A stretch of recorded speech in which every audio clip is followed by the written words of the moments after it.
Dobrodošli u Jazeera Svijet. Moje ime je Azra Hadžić. U emisiji izdvajamo ove priče. Snimatelj Jazeere bilježi nezapamćene požare u Kanadi i objašnjava sve pesimističnije stavove naučnika o klimi.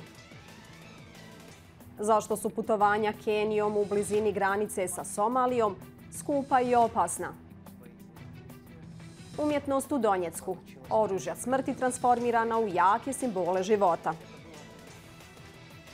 Ovogodišnja sezona požara je najgora ikada zabilježena u Kanadi. Samo vidjeti razmjere štete koju može uzrokovati požar veoma je emotivno, kaže snimatelj Jazeere Jim Hoffman. Objašnjava zašto su naučnici sve pesimističniji kada je riječ o našoj sposobnosti da promijenimo tok klimatskih promjena, te zbog čega se češće govori kako im se ljudi trebaju prilagoditi. It's a very somber and humbling feeling, knowing the power that Mother Nature has just to take something away in a split second. So much has changed in terms of how you can enjoy the land in which you live, and it's not for the best. These changes that I'm seeing in the country that I love are very disconcerting, very sad. I'm Jim Hoffman, and I'm a cameraman here in Chicago for Al Jazeera. Between us, it's tragic how increasingly often I'm having to tell these stories.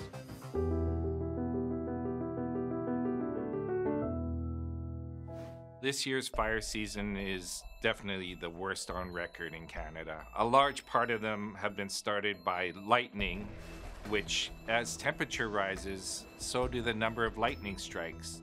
Just seeing the amount of devastation that a fire can do, it's very emotional. Oh, business keys. Oh, don't need those anymore.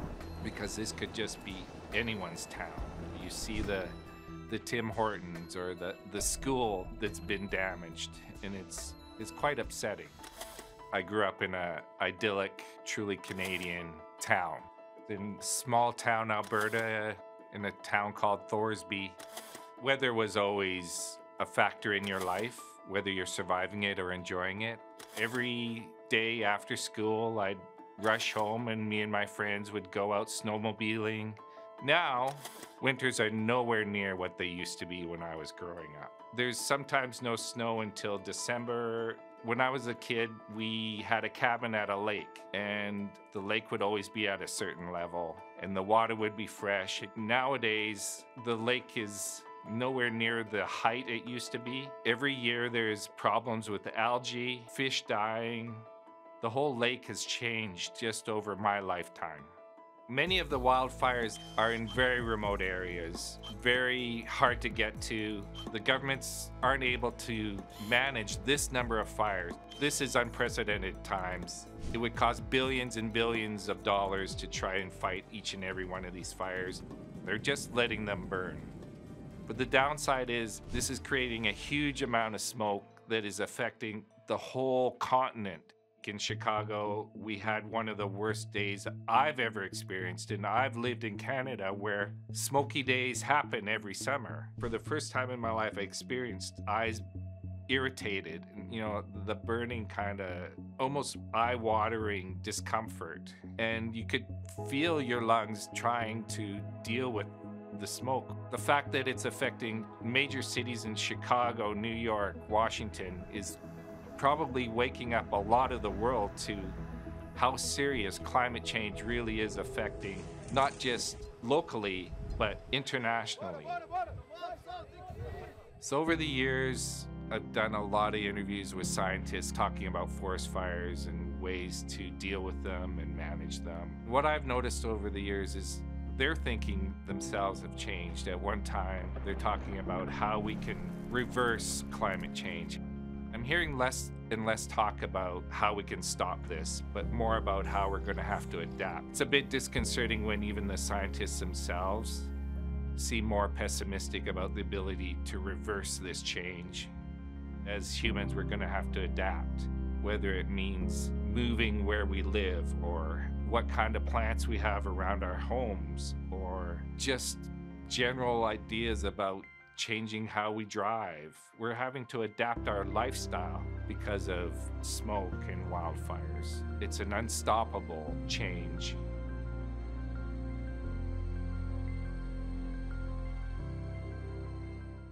U gradu na obali Crvenog mora Port Sudanu jedan je od najstarijih centara za dijalizu u Sudanu. Otkad su počele borbe u Kartumu u aprilu, u tom centru liječe pacijente iz cijele države. Ali sada se klinika suočava s ozbiljnim financijskim problemima jer nema dovoljno sredstava za plaće radnika te za osnovne potrepštine. Nemat Halifa je bila usred dijalize u Kartumu kada su izbili sukobi u blizini medicinske ustanove. Morali su je hitno premjestiti na sigurno. Bio je to početak bolnog putovanja raseljene osobe. Dok je stigla do ovog centra za dijalizu u Port Sudanu, imala je ozbiljan zdravstveni problem. 15 يوم جسمي كله واغم ما غسلت كله يعني انا كان ما جيت هنا احتمال كنت مت.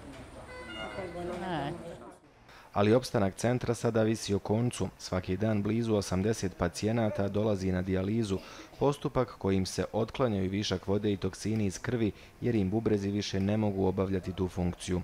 Na klinici se besplatno liječi 250 ljudi, dvostruko više od kapaciteta prije sukoba. Svakom pacijentu potrebna su 2 tretmana sedmično. ده شكل ضغط كبير جدا على المكانات الموجوده في المركز اساسا هي 38 مكانه في خلال الشهرين اللي فاتوا ديل احنا خسرنا اكثر من 11 مكانه طلعت برا الخدمه للضغط العالي. Zafaran tvrdi da centar nema dovoljno osoblja te da im ponestaje specijalnih filtera i rastvora potrebnih za tretman. احنا مهددين بانه في حال انه ما توفرت الكميه الحقيقيه اللي احنا محتاجين لها انه المركز ممكن يقف في اي لحظه. بالاضافه لكده انه الضغط العالي. Situacija je slična i u pedijatrijskim i klinikama za onkološke pacijente. Državna skladišta medicinskog materijala su gotovo prazna. Veliki broj apoteka je zatvoren. من بداية الأحداث في السودان الحرب جاتنا كمية كبيرة من المنظمات الدولية والمحلية وعادت بأنها تقدم مساعدة بالنسبة لمرضى السرطان. Port Sudan is not the only city facing a medical crisis. The Ministry of Health says at least 100 hospitals and medical centers in Khartoum alone have stopped operating.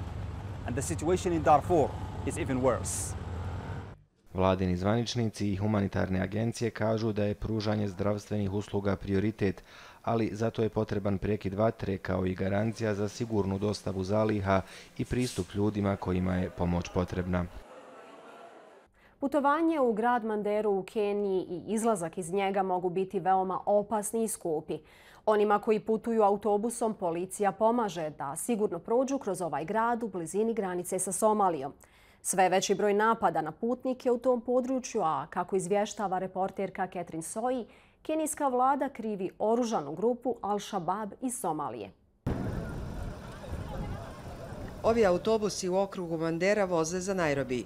Prvo stajalište je kod policijske stanice, odakle ih prate naoružani policajci kroz opasne tačke na putu. Kenijska vlada krivi borce iz oružane grupe Al-Shabaab sa sjedištem u Somaliji za pokretanje napada uz granicu.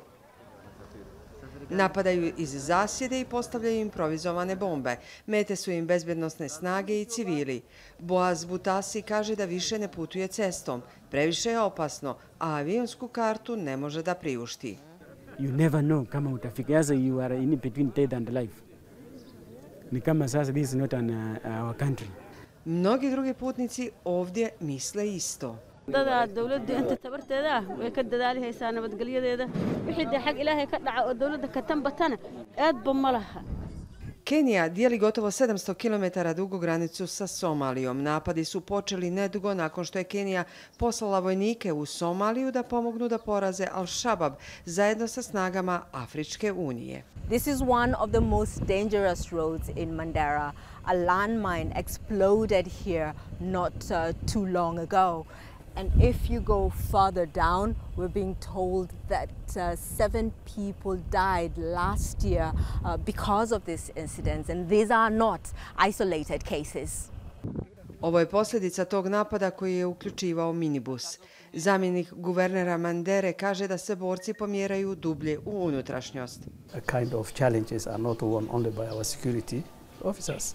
It is won by the community, by the people who live there, and we are engaging heavily with the community in terms of awareness, in terms of providing the necessary information to our security agencies. Putnici kreću na neizvjesno i opasno putovanje. Treba će im 24 sata da dođu do glavnog grada. Najvažnije je proći opasnu dionicu kako bi konačno mogli da odahnu. Viktor Mihajlov je renomirani umjetnik iz ukrajinske regije Donjeck. On ostatke smrtonosnog oružja koje se koristi u ratu pretvara u umjetnost. Kaže da se i instrumenti smrti mogu preobraziti u jake simbole života. Mikhailov Viktor Petrovich, I am Viktor Petrovich Mikhailov, a renowned master of folk art from Donetsk. For 25 years, I have dedicated myself to artistic work. However, since 2014, when the conflict started, obtaining supplies became near impossible, leaving me struggling to make ends meet. To continue my craft, I asked my friends on the battlefield to bring me any discarded metal they can find, including shell casings and weapons. Despite the challenges of working with tough materials, I created my first exhibition within 2 months.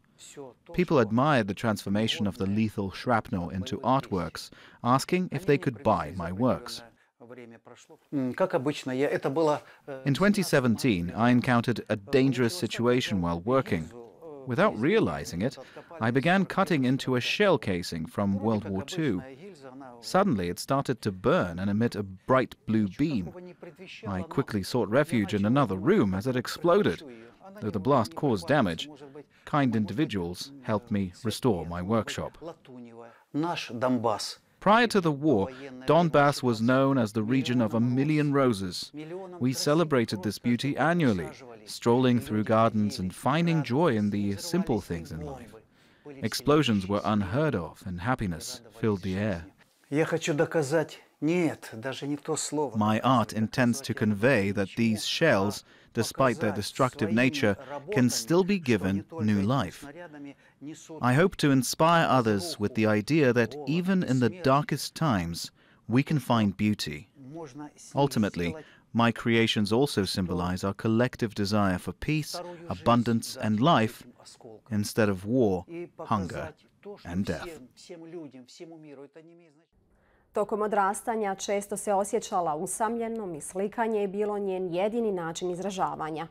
Umjetnica Adžaratu Adraogo poznatija je u inozemstvu nego kod kuće u glavnom gradu Burkine Faso.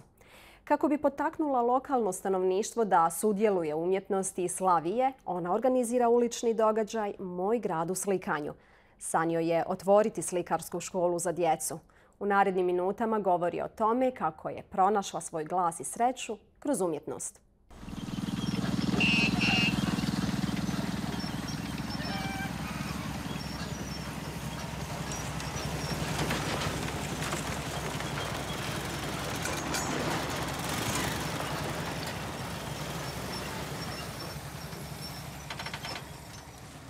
Lega, vem nous aider.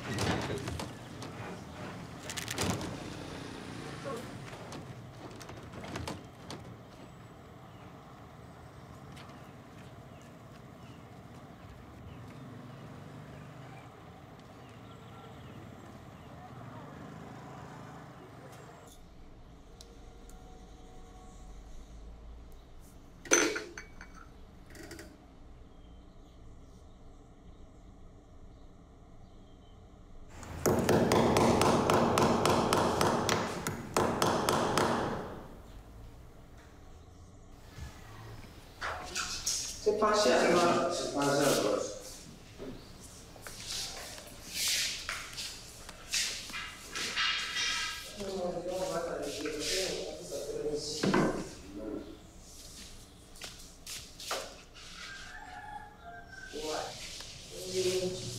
Tu veux mettre un peu ici? Non. Essaie de voir où est-ce que tu veux positionner tes habits en fait. Pour qu'on ne sente pas à dire à part, il faut qu'on ait tac, tac, tac, mais tout mélanger quoi. C'est le bruit, ça va? Visible là-bas.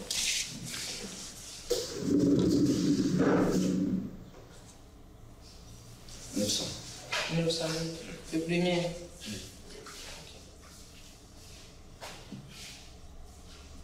Le deuxième.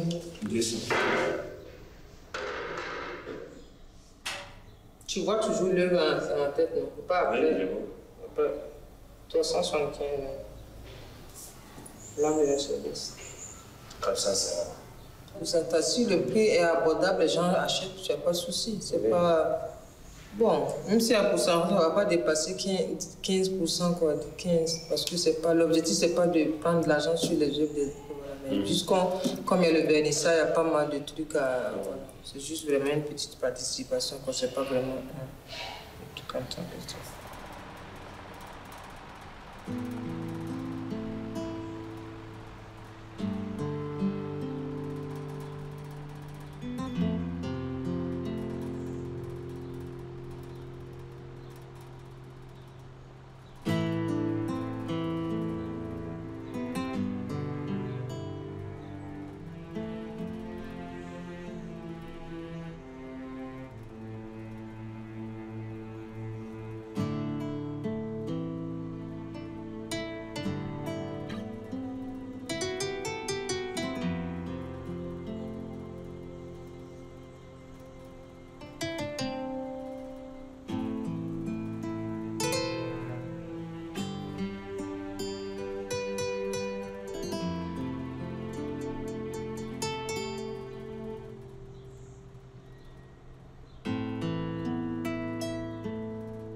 La peinture, pour moi, c'est un moyen d'expression.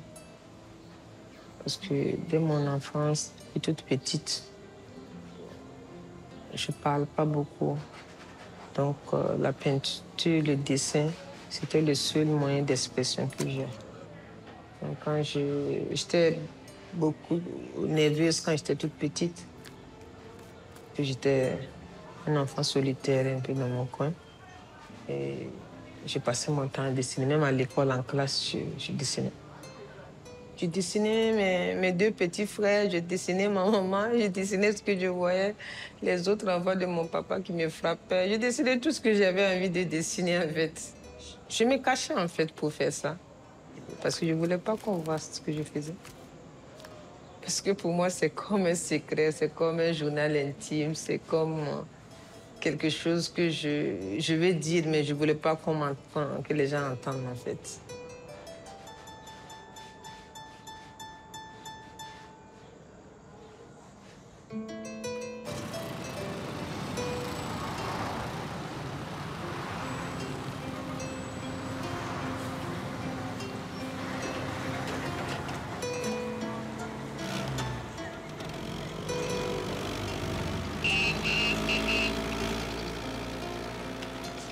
La vie en peinture, c'est un événement qui va se passer dans la rue de Ouagadougou. On ne peut pas parler de la rue sans parler de la jeunesse. Les œuvres seront peints par la population de Ouagadougou. Maintenant, si vous avez des questions, vous pouvez poser et puis voilà. Je pense que je vais plus répondre. Je suis prêt pour ça. Bon, mais moi, ma question, je sais que ça concerne tout le monde. Ça fait de l'argent, moi, je voulais parler. Comme ça, je ne sais pas, c'est par jour, vous allez nous payer ou bien c'est comment ça va se passer. Bon, c'est ce qui nous motive aussi, quoi. Bon, déjà, si c'est l'argent qui me motive, je pense qu'on ne va pas s'entendre. Parce que je me dis que déjà, il faut s'intéresser déjà à l'art. Il faut te dire que tu es là pour quelque chose, tu viens pour donner un coup de main. Donc, ça veut dire que c'est l'argent même qui te pousse à venir et non pas venir aider. Ou bien? Ouais, c'est ça aussi. Voilà. Donc, bon. Si c'est l'argent, ça va être compliqué.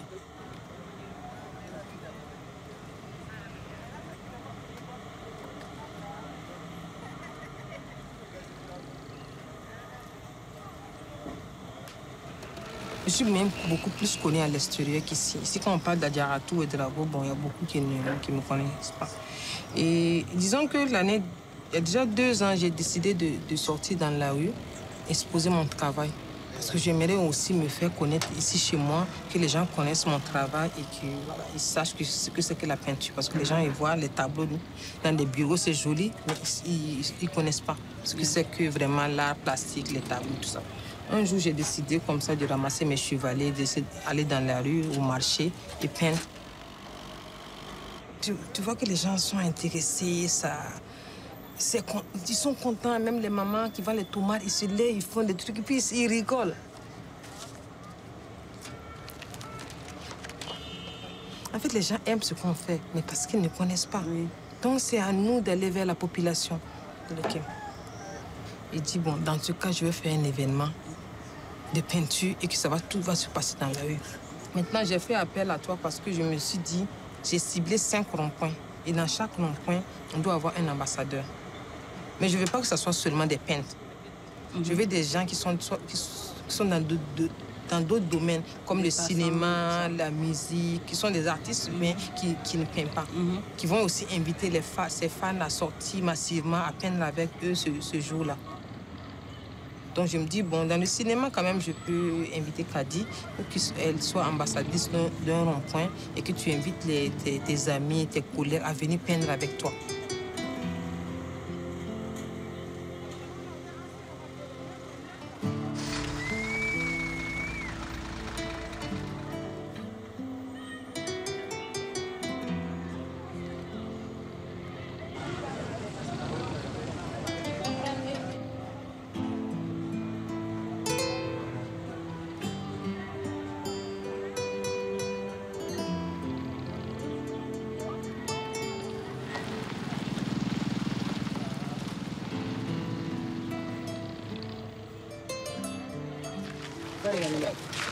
Par exemple, vous voyez ça, ça c'est un arbre. Si quelqu'un entend le couper, et les enfants aussi. Ça, c'est des enfants qui ont fait aussi. Qui s'est dessiné parmi vous?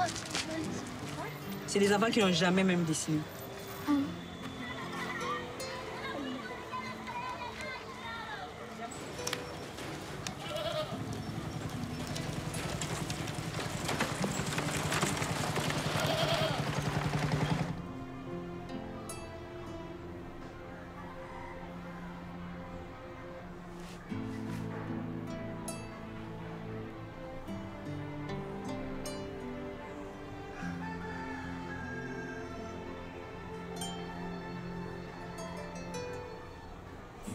L'enfant qui sommeille en moi dit... Son rêve, c'est de voir tous les enfants avec leur mère, pas d'enfants dans la rue, le sourire sur le visage des enfants. Moi, en tant qu'artiste, c'est vraiment créer un jour une école d'art plastique où je peux former des enfants, je peux former des jeunes filles à la peinture, que les gens qui veulent s'exprimer et qui n'arrivent pas à le faire puissent quand même, parce que c'est très important. Ça m'a beaucoup aidé. Parce que je me dis aujourd'hui que si je n'étais pas peintre, je ne sais pas ce que j'allais devenir, parce que la peinture, le dessin m'a beaucoup aidé. C'est comme une thérapie pour moi.